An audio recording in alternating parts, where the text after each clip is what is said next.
As Olimpíadas de Tóquio podem ter sido as Olimpíadas da pandemia, mas também foram as da diversidade. Segundo o levantamento feito pelo site Outsports, são pelo menos mais de 170 atletas abertamente LGBTQIA+, e pela primeira vez, pessoas trans e não binárias competiram numa Olimpíada. Esse número pode ser ainda maior, levando em conta que o portal não disponibilizou muitas informações sobre as delegações de países periféricos e que vários atletas podem ainda não ter dividido publicamente essa parte da sua identidade.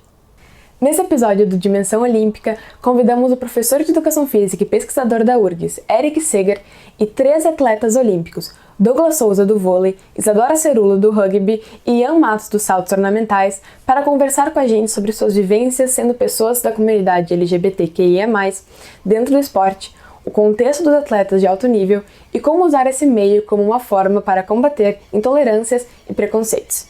Confira. O meu nome é Eric Seger, eu tenho 34 anos, eu sou professor de Educação Física, eu sou um homem trans.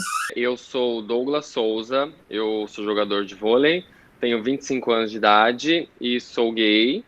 Meu nome é Isadora Cerulo, conhecido como a Izzy. Meus pronomes são ela, dela, e eu me identifico como uma mulher lésbica. Meu nome é Ian Matos, eu tenho 32 anos, sou atleta de saltos ornamentais e sou um homem gay. Eu competi os Jogos do Rio de 2016.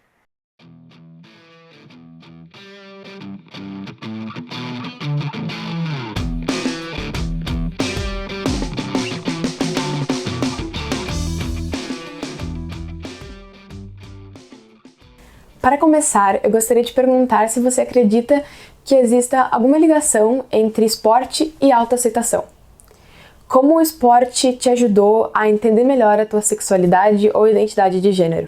Eu acho que pelo fato não do esporte em si, mas pelas coisas que o esporte me propiciou, né? Minha família é de Belém, né? Da região periférica de Belém, então eu tive faculdade, eu tive o curso de inglês, eu tive a oportunidade de viajar o mundo, conhecer diferentes pessoas, diferentes culturas dentro do Brasil mesmo, né? Então isso tudo me ajudou. Eu não sei se eu ia ter essa facilidade com essa questão de aceitação, se eu não fosse um atleta, né? Se eu não tivesse tido tudo que o esporte me deu morando lá na periferia de Belém, né? Eu acho que eu ia demorar um pouquinho mais para ter esse entendimento, né? Então eu acho que ele contribuiu para abrir a minha cabeça, para me gerar conhecimento, e foi um fator importante, sim. Eu acho que o meu esporte, ele sim ajudou de alguma forma, andou meio que junto nessa autoaceitação, porque eu precisava aceitar várias outras coisas, né? Como, por exemplo, o fato de eu ser muito alto. Sempre teve, né, essa diferença dos outros coleguinhas na escola e tal, que já era muito diferente deles. E aí tinha essa coisa também de ser uma LGBT no meio de uma galera que predominantemente hétero, né? Mas acho que foi tudo um processo muito natural, muito tranquilo, assim, pelo menos da minha parte, porque eu já tinha bastante contato com pessoas gays do vôlei e tal, e eu sempre me sentia muito à vontade, sabe? Sempre me identificava muito com eles, então para mim sempre foi uma coisa muito tranquila. Eu acho que não tem essa relação para todo mundo, mas para mim foi muito importante. Então eu sempre joguei futebol, então o esporte sempre fez parte da minha vida, e também o esporte coletivo. Mas eu conheci o rugby na faculdade, no segundo ano da faculdade, quando eu estava começando a me permitir a fazer uns questionamentos e me entender melhor e me aceitar um pouco melhor, poder ter exemplos de mulheres vivendo de outras formas, de se identificando de outros jeitos, de se expressando de outras maneiras. E então, conhecendo o rugby nesse momento da minha vida foi um jeito que o esporte me ajudou muito para começar a dar esses passos de me abrir mais, de me aceitar mais, de construir uma relação diferente com o meu corpo, de ter mais carinho e amor comigo mesma. O esporte, ele tem várias características, assim, que estão junto com valores da sociedade. Uma das coisas que se atravessa com o esporte é a construção de masculinidade. Tem uma relação que começa a acontecer entre masculinidade, gênero, feminilidades que podem ou não estar no esporte, e isso interfere em como algumas pessoas acessam ambientes esportivos. E questões trans ainda é muito mais complicado, porque envolve tu conseguir acessar institucionalmente o esporte organizado, né? Tem regulamentos que podem, inclusive, barrar e dizer não, tu não pode participar de determinado esporte. Então, é bem complicado, tudo isso está muito imbricado. E aí, no meu caso, o esporte foi um lugar que eu consegui tentar me entender, expressar essa questão de masculinidade, eu sempre gostei muito de lutas, e aí, ao longo do tempo, isso foi ajudando a compor isso de eu entender a minha identidade de gênero, né? Mas aí, entendendo isso na sociedade, que tem essa dificuldade de acesso de pessoas trans, acabou que foi uma barreira também, quando eu me assumi como homem trans, como que eu vou conseguir acessar esse espaço, né? Mesmo eu sendo formado em educação física, tendo afinidade com o esporte, eu tive bastante dificuldade de continuar exercendo esse tipo de relação com esportes organizados, institucionalizados. Você já trabalhou com jovens e adultos de várias idades. E você percebe estereótipos de gênero e sexualidade sendo perpetuados no contexto da educação?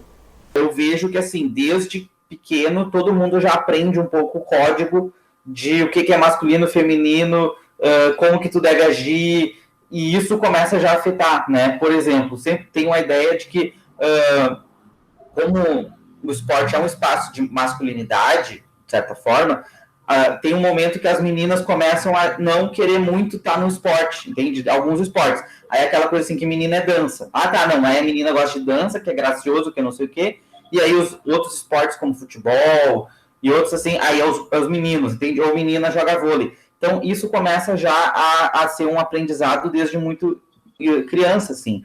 E aí, claro, que já tem vários profissionais trabalhando para mudar um pouco esse cenário, mas ainda é muito forte. É um desafio grande ainda de estabelecer o campo do esporte como algo sem gênero ou como algo com vários gêneros, né? Como que trabalha isso de gênero e o esporte.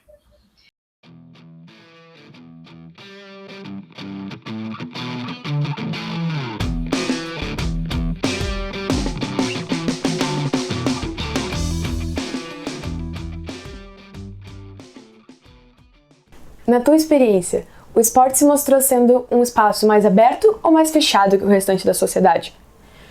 Como se dá o acolhimento da população LGBTQIA+, dentro do ambiente esportivo? Depende. Eu acho que mais aberto, porque, tipo assim, eu podia fazer o que eu quisesse, do jeito que eu quisesse, desde que eu estivesse rendendo dentro de quadra, né, que era o mais importante. Eu sou um atleta de alto rendimento, então eu precisava mostrar resultados o tempo inteiro, independente do que eu fazia fora de quadra. Então acho que dessa forma foi um pouco mais de boa, assim. Mas também dentro do esporte a gente ainda tem bastante pessoas que têm a cabeça um pouquinho fechada, que não entende muito do assunto, que não sabem muito, que são um pouquinho ignorantes, então sempre tem, né, os dois lados, eu acredito. Porque, assim, pelo fato dos saltos ornamentais ser uma comunidade muito pequena, né, tanto no Brasil quanto no mundo, a gente acaba competindo, né, com as mesmas pessoas, são os mesmos árbitros, os mesmos técnicos, a gente passa 20 anos, né, nesse processo de treinamento e competição com as mesmas pessoas, então a gente acaba virando uma família, né, a gente tem uma relação muito boa com todo mundo, tanto nacional quanto internacionalmente, então eu sinto que tem um acolhimento muito maior dentro do esporte do que fora dele. Eu acho que é uma particularidade do salto, mas em outros esportes olímpicos que não sejam o futebol, né? Eu acho que o futebol é um caso à parte. Porque a minha experiência é meio ampla, assim, né? De tipo, universidade, espaços de esporte, mas fazendo o geral, eu diria que não é um ambiente muito aberto, é menos que os outros espaços, por causa dessas bases fisiológicas da homofobia, que eu vou chamar assim, transfobia mais, né? As bases fisiológicas da transfobia estão muito bem estabelecidas ainda nesse meio esportivo, incluindo a formação universitária, acadêmica, com essas ideias sobre força, masculinidade e feminilidade. Então, isso acaba sendo muito forte, então é difícil de lidar, né? Uma barreira intransponível, entende?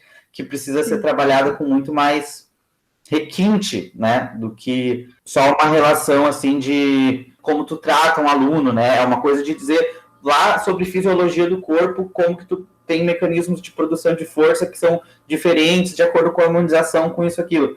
Então, é uma parte que realmente barra, né? Muitas pessoas, a sociedade em si, acredita que muitas vezes o esporte acontece numa bolha.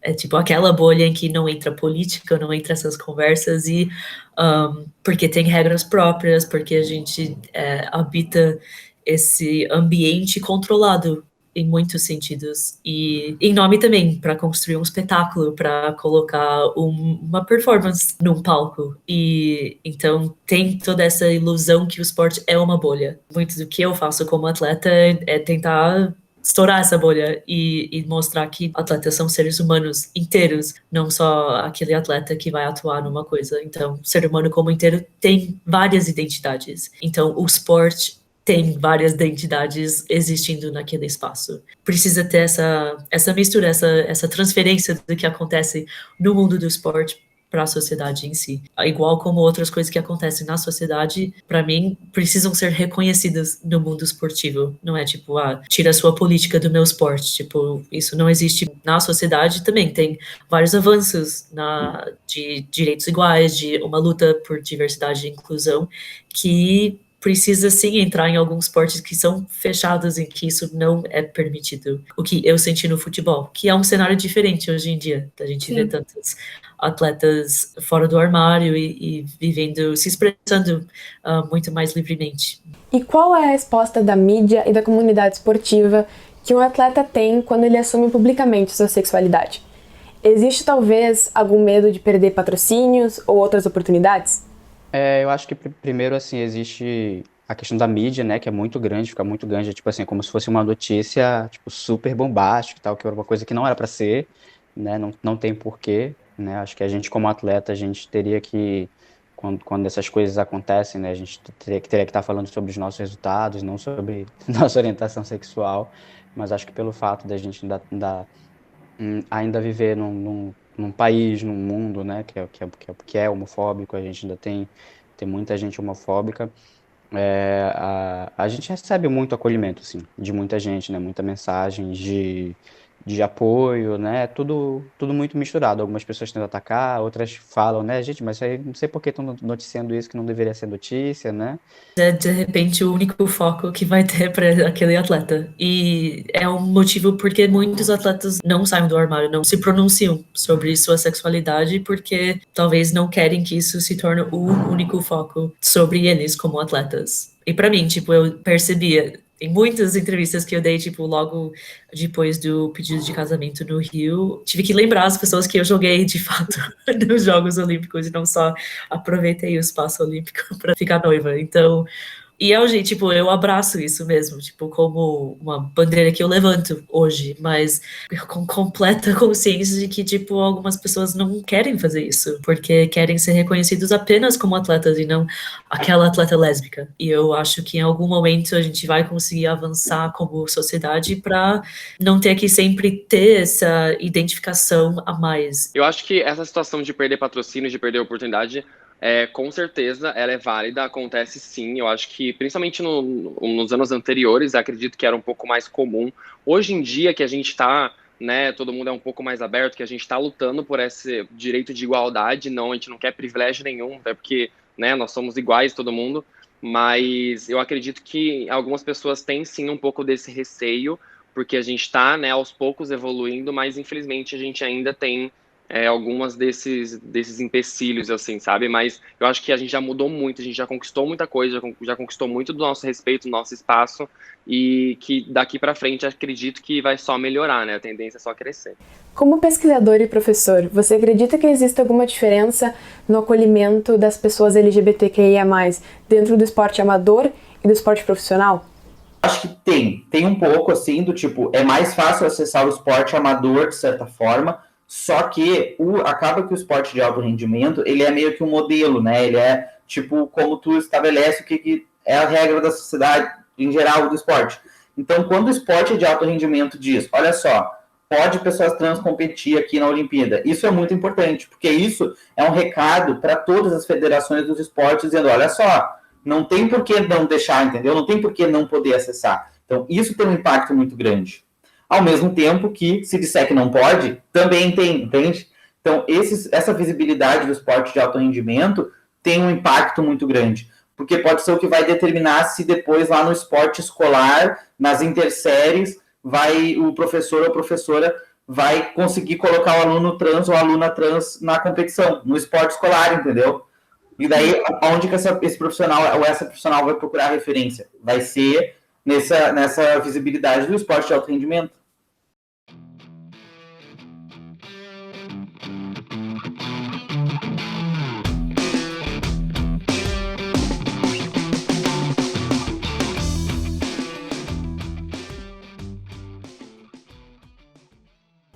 Na tua opinião, existem estereótipos de sexualidade dentro do esporte? Por exemplo, existem ideias pré-concebidas de que mulheres que praticam certo esporte são lésbicas, homens que praticam certo esporte são gays, ou vice-versa?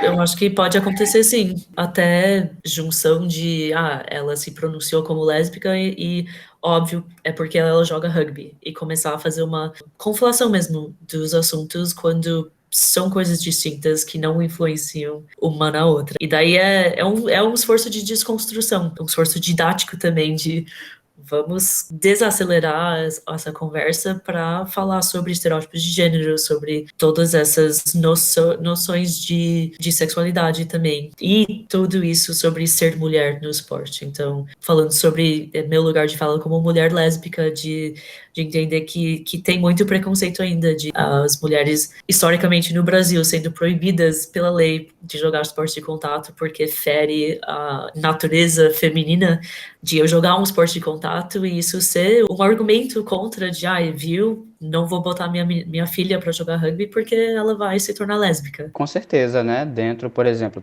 quase todo mundo acha que todo o bailarino, ele é gay, né? Então, assim, a gente sabe que não é verdade, tem esse preconceito, assim, com os atletas da ginástica também. Não, mas se o fulano for gay e se for um atleta de ginástica, então, a gente já imaginava, né? A gente, como ser humano, a gente tem essa tendência, né, de classificar as coisas para a gente poder entender, né, e com toda essa vivência de gênero, a gente tende a separar as coisas por gênero, né, o que é esporte de homem, o que é esporte de mulher. Então, eu acho que ainda tem muito esse preconceito, assim, com modalidades que as pessoas consideram mais masculinas, mais femininas. Eu acho que já mudou muito isso, tá? Pra ser bem sério, eu acho que mudou muito nos anos, assim, com o passar dos anos, porque, por exemplo, quando eu comecei no vôlei, tinha muito disso, tipo, isso há 10, 15 anos atrás. Tinha muito disso de, tipo, não, porque você jogar vôlei, você é gay, entendeu? Porque no vôlei só tem gay. Só que, por exemplo, na seleção brasileira só tem eu de gay hoje, entende? Então, tipo, como assim que só tem gay, entendeu? Não é um esporte predominantemente gay, não existe isso, entendeu?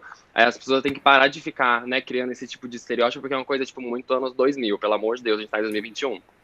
Como a gente até já conversou, muitos atletas que se assumem publicamente acabam sendo reduzidos, principalmente pela mídia, à sua sexualidade ou identidade de gênero. Isso aconteceu contigo? Você imaginava que aconteceria? E, principalmente, por que você decidiu continuar se posicionando apesar disso? Imaginar, eu não imaginei, né? Algumas pessoas, minha técnica falou, né? Talvez as pessoas vão querer saber por causa disso e com o tempo, né? Eu falei bem assim, bom, é um assunto que a gente precisa falar o tempo inteiro, né? E se as pessoas estiverem entrando em contato comigo só para falar sobre isso, né? Se não tiver aquele interesse na minha carreira, por mim tá tudo bem, entendeu? Para mim tá sendo ótimo poder estar sempre falando sobre isso, né? Por mais que o fato de eu ser gay não seja a minha característica principal como atleta, mas a busca que eu tenho é sempre essa, né? Para estar falando um pouquinho. Então, se as pessoas só querem falar sobre isso, para mim não tem problema nenhum, sabe? Eu acho que a gente deveria falar mais mesmo. Foi uma escolha que eu e a Marjorie tomamos juntas, na real. Depois do pedido, ela voltou a trabalhar. Ela não deixou de ser gerente de serviços lá no Estádio Olímpico. Então, no dia seguinte, ela estava entregando o torneio masculino de rugby no estádio e eu estava respondendo todas as suas pautas de entrevista sobre o que tinha acontecido. Honestamente, naquele momento foi muito chato. Assim, eu queria passar tempo nos Jogos Olímpicos com minha família, que me visitou lá no Rio para fazer parte daquele momento especial, e eu tava recebendo muitas pautas de entrevista, eu não tava nem conseguindo ver a Marjorie direito, e a gente parou e a gente se perguntou, tipo, se a gente ia seguir em frente, abrindo nossa vida também, deixando de ter uma vida completamente pessoal e privado, e abrindo uma janela para nossa vida juntas pro mundo. E foi uma decisão consciente de, sim, é importante fazer isso. Eu nunca me vi como ativista ou quem levanta a bandeira. E foi uma construção ao longo desses últimos 5 anos de entender que tenho formação nisso, eu sou formado em direitos humanos. E, de repente, eu tenho essa plataforma para falar sobre isso. Então, foi um momento de também ir aprendendo como usar minha voz quando não é meu lugar de fala também, de quando eu só preciso ser aliado com algum assunto, mas que, tipo, tenho essa oportunidade para exercer um pouco de ação mesmo, um pouco de influência dentro de um espaço em que essa conversa precisa acontecer. E daí volto a pensar, tipo, se eu tivesse visto isso com 10 anos, por exemplo, teria mudado minha vida completamente. E só eu e a Margie juntas a gente fez essa realização de, tipo, é importante sim. Tipo, a gente não quer que isso seja notícia para sempre. E a gente nem acha que deveria ser notícia, mas já que está sendo notícia, podemos usar isso de alguma forma. Lógico que aconteceu. No começo é sempre muito assim. É muito engraçado porque, tipo assim, como eu falei no começo da entrevista, eu nunca me assumi, assim, porque eu nunca escondi nada de ninguém, sabe? Eu sempre fui muito aberto com todo mundo, em todo clube, toda a diretoria sabia, todos os meus companheiros de equipe sabia, isso, assim, desde muito pequeno, entendeu? Eu saí de casa com 14 anos de idade e eu já tinha certeza de quem que eu era e eu nunca escondi nada pra ninguém. E aí, quando eu cheguei na seleção adulta e tal, e aí fui o melhor ponteiro do mundo, as pessoas começaram a falar, nossa, como assim o Douglas é gay? Como se tivesse assumido alguma coisa, entendeu? Só que eu nunca assumi nada, eu nunca falei nada. Simplesmente posto uma foto no meu Instagram com meu namorado, normal, numa data comemorativa, Dias Namorados, uma coisa, tipo, muito normal, muito tranquila, assim como qualquer pessoa faz. E durante muito tempo, sim, rolava muito isso de pedidos de entrevista para falar sobre isso, não sei o quê, só que é uma coisa muito engraçada, porque, por exemplo, você não vê os outros atletas dando entrevista para falar sobre a namorada, entendeu? Tipo, isso é uma coisa muito engraçada nesse sentido, assim, mas com certeza já aconteceu bastante. Recebia muita, mas muita mesmo, pedidos desse tipo de entrevista, porque as pessoas simplesmente só vê essa sua característica, entendeu? Tipo, nossa, ó, ele é gay, vamos falar sobre isso, vai ser super legal, entendeu? Basicamente isso. Esse sou eu, entendeu? Não tem como eu não vou falar sobre isso, entendeu? Tipo, vou ficar escondendo, vou voltar pra dentro do armário porque eu não quero falar sobre isso, entendeu? Não é isso. Eu acho que, inclusive, a gente tem até uma certa pressão, inclusive, da própria comunidade LGBT pra gente falar sobre isso, só que é uma coisa que eu venho aprendendo bastante também com, por exemplo, a Pepita, né? Eu sigo bastante ela nas redes sociais, eu acompanho muito o trabalho dela, sempre gostei muito, e ela fala bastante sobre isso, que isso no caso dela das pessoas trans, das travestis e tal, que a comunidade em si cobra muito de posicionamento e tal, só que as travestis, as trans, elas, só delas estar abrindo o olho e indo viver a vida delas, elas já estão se posicionando, sabe, contra um país que é o país que mais mata trans do mundo, entendeu? Então, assim, eu penso exatamente dessa situação, entendeu? Só deu aqui, eu, Douglas Souza, estar na seleção brasileira já é um posicionamento, já é um grande posicionamento, entendeu? Eu tô aqui vivendo a minha vida sendo eu, sem esconder nada, e acho que é basicamente isso.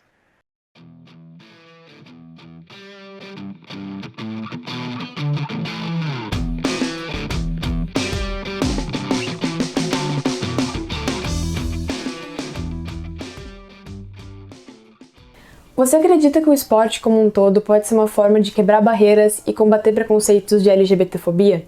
Acredito que sim, acredito que sim. O esporte, de uma forma geral, como eu falei, eu acho que a gente tem que se focar um pouco mais nessa situação de o que você rende, o que você pode entregar na quadra ou no campo, independente do seu esporte, e esquecer um pouco desse seu lado pessoal, sabe? Esse seu lado pessoal tem que ser uma coisa tipo assim, eu sou seu amigo, eu quero ser seu amigo, vamos conversar sobre uma coisa pessoal, aí tudo bem. Mas ninguém tem nada a ver sobre com quem que eu vou deitar na cama no final do dia, entendeu? Eu só tem que saber o que eu tô fazendo ali nas 2 horas enquanto eu tô treinando junto com o meu técnico, junto com a minha equipe, entendeu? Basicamente isso. É interessante nesse sentido porque, daí falando sobre o rugby, é um esporte pela Federação Internacional que foi definido como um esporte para todos, com 5 valores. E isso faz uma grande parte de como o rugby é ensinado. Então, sim, eu uso o rugby como essa ferramenta ou esse meio para começar a falar sobre vamos desconstruir o preconceito. Por quê? Porque o respeito faz parte dos valores do rugby. Então, sim, esse é um espaço para falar sobre isso. E porque os valores olímpicos têm solidariedade, tem toda essa ideia da diversidade sendo uma fortaleza para a sociedade. Para mim, pode e deve, é um espaço que, assim, para mim é muito importante de a gente conquistar, de a gente manter, né? Porque olhando esse cenário, por exemplo, das Olimpíadas, em que pode ser que agora vai ter a primeira atleta mulher trans numa Olimpíada, a gente vê como é um espaço que ainda tem muito a fazer, entende? A gente ainda tem muito a fazer para poder acessar plenamente esse espaço do esporte e é muito fundamental. Eu acredito sim, eu acredito da maneira que a gente tem uma certa visibilidade e a gente pode poder falar um pouquinho mais abertamente, né? Pode alcançar mais pessoas. Então eu acho que isso é uma coisa muito, muito positiva do esporte, né? Esse alcance que a gente tem. E para usar o esporte como essa ferramenta, qual você acredita que é o papel da educação nessa tentativa de transformar o esporte em um espaço mais inclusivo? Um papel de apresentar essas diversidades de ideias, de modelos, de como que o esporte se relaciona com o gênero. Porque, assim, vai ter múltiplos espaços, né? Talvez alguns tu vai ver uma expressão que associa o esporte com masculinidade. Mas aí tu vai ter outro espaço, por exemplo, na escola, ou outros ambientes educativos de esporte, como escolinhas, academias, o que seja, profissionais assim, independentes, que vão poder representar essa ideia de que o esporte não é necessariamente ou um lugar de masculinidade, ou que tu precise regular os corpos de determinada maneira, né? Que eu quero dizer, por exemplo, aquelas ideias que são muito repetidas de as meninas são mais fracas, né? Como uma ideia generalizada, então por isso tal esporte ou tal atividade tem que ser feita diferente. Essa ideia, por exemplo, os profissionais precisam urgentemente ter mais formação para desafiar essa ideia, porque isso é muito forte no nosso currículo e para mim isso é fundamental na discussão de pessoas intersexo no esporte, pessoas trans no esporte. Porque é com essa ideia que as pessoas dizem assim, mulher trans não pode competir com mulher cis porque ela é mais forte, porque isso e aquilo. Então, isso precisa ser um pouco melhor trabalhado. E aí, claro, tem tipo muitos níveis. Tem esse nível bem básico, assim, de entender um pouco melhor sobre fisiologias e politizar um pouco essa ideia de que a fisiologia é uma coisa que é separada, né? Porque a gente viu falas de atletas dizendo assim, não é homofobia, é fisiologia, como se fosse uma coisa totalmente separada. E não, a gente tem existe toda uma política envolvida em tu estabelecer o que é uma fisiologia normal e o que não é, por exemplo. Então, isso precisa ser trabalhado, mas também, assim, tem aquele nível de relações entre os alunos, professores e aqueles que ou são coniventes com discriminações, se apresentam e dizem assim, não, esse não é um comportamento adequado, quando vê uma discriminação entre alunos e dizer que ser mais feminino é errado, entende? Esse tipo de postura de um profissional precisa também ser urgentemente estabelecida, né, como fundamental para poder ter esse ambiente mais acolhedor do esporte. Por último, qual seria o conselho que você daria para um jovem da comunidade LGBTQIA+, que quer fazer do esporte amador um espaço para existir e se expressar, ou até mesmo seguir carreira no esporte profissional, sendo eles mesmos sem esconder essa parte da sua identidade? Meu primeiro conselho é saber e tentar fazer isso entrar no coração e na mente que o esporte é para você, sim, que não precisa sair do armário ou fazer todo esse discurso sobre quem você é, se não é seguro, se você não tem apoio, se você acha que vai perder alguma coisa significativa, sei lá, uma oportunidade, um patrocínio, ou perder algum espaço em algum lugar, porque tem tantas formas da gente viver nossa identidade sem colocar muitas coisas em risco, e segurança é primordial. Então, esse é um ponto, tipo, eu ouvi de outras pessoas, talvez de muitos lugares de privilégio, falando, se pronuncia pro mundo, e tipo, não é tão simples assim, e não precisa ser assim. Você pode viver sua verdade da forma que você acha mais adequado e melhor para você nesse momento. E eu acho muito importante buscar essas redes de apoio, esses espaços acolhedores que existem sim, e saiba que tem uma comunidade global que está no seu apoio.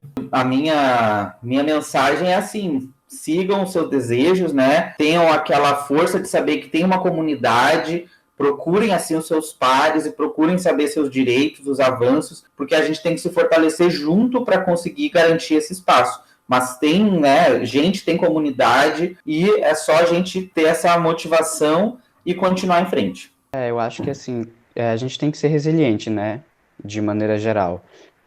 Eu não posso querer ditar regra para muita gente, porque todo mundo tem uma realidade diferente, né? A realidade dos saltos ornamentais é diferente da realidade no futebol.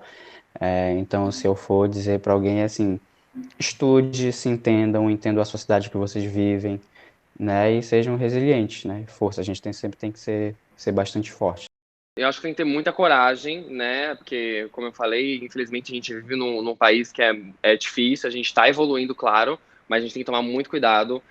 Mas muita coragem, seja você mesmo, independente do que falam, porque as pessoas vão falar mesmo, hoje em dia é assim. Então, simplesmente seja você, divirta-se, não tenha vergonha de nada, sabe? Porque só aceite do jeito que você é, que você vai ser, com certeza, ser o mais feliz possível.